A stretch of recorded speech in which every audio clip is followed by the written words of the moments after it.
నిధివన్ ప్రేక్షకులకు స్వాగతం. కృష్ణతత్వం అవతారం నుంచి గీతా జ్ఞానం వరకు.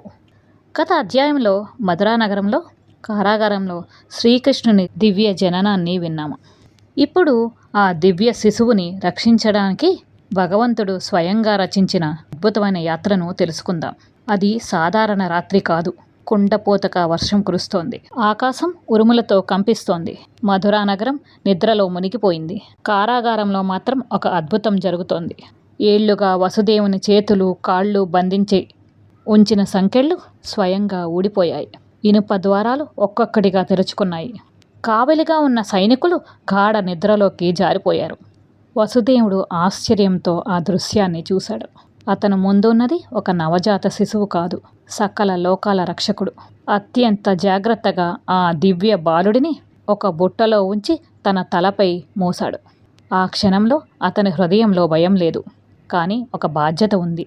ఈ బిడ్డను సురక్షితంగా గోకులానికి చేర్చాలి. కారాగారం బయటకు అడుగులు పెట్టిన వసుదేవుడిని ప్రకృతి పరీక్షించడానికి సిద్ధంగా ఉంది. భారీ వర్షం, చీకటి, ఉప్పొంగి ప్రవహిస్తున్న యమునా నది.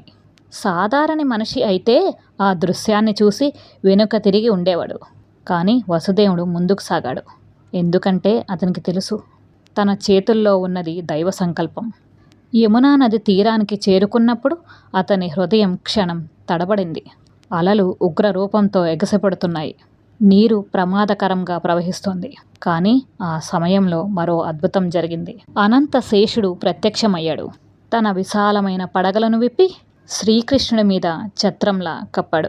వర్షపు ఒక్క చినుకు కూడా దివ్య శిశువుపై పడకుండా రక్షించాడు. ఆ దృశ్యం అద్భుతమైనది.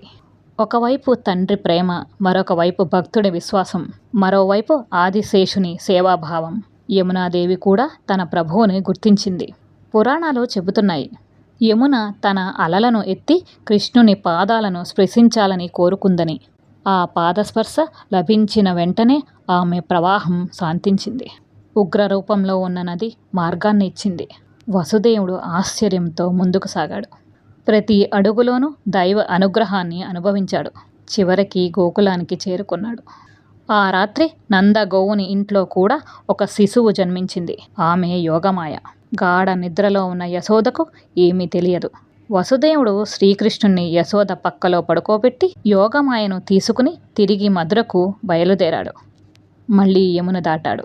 మళ్ళీ కారాగారానికి చేరుకున్నాడు. అతను లోపలికి ప్రవేశించిన వెంటనే ద్వారాలు మూసుకుపోయాయి. సంకెళ్ళు మళ్ళీ చేతులకు కాళ్లకు బిగించుకున్నాయి. అన్నీ యథాస్థితికి వచ్చేశాయి. కానీ ప్రపంచం మాత్రం మారిపోయింది. ఎందుకంటే ధర్మాన్ని స్థాపించడానికి వచ్చిన పరమాత్ముడు ఇప్పుడు గోకులంలో ఉన్నాడు. ఈ సంఘటన మనకు ఒక గొప్ప సందేశాన్ని ఇస్తుంది. జీవితంలో ఎన్నో యమునలు ఎదురవుతాయి. ఎన్నో అడ్డంకులు వస్తాయి. ఎన్నో చీకట్లు మనల్ని చుట్టుముడతాయి. కానీ మన హృదయంలో విశ్వాసం ఉంటే దైవం మనకు మార్గాన్ని చూపిస్తుంది. యమున దారిచ్చినట్టే జీవితంలో సమస్యలు కూడా పక్కకు తప్పుకుంటాయి. వసుదేవుని భక్తి, ఆదిశేషుని సేవ, యమునాదేవి వినయం, శ్రీకృష్ణుని దివ్యకృప, ఈ 4 కలిసి సృష్టించిన అద్భుతమే యమున దాటిన దివ్యయాత్ర. తదుపరి అధ్యాయంలో గోకులంలో శ్రీకృష్ణుని బాల్య లీలలు ఎలా ప్రారంభమయ్యాయో తెలుసుకుందాం. హరే కృష్ణ.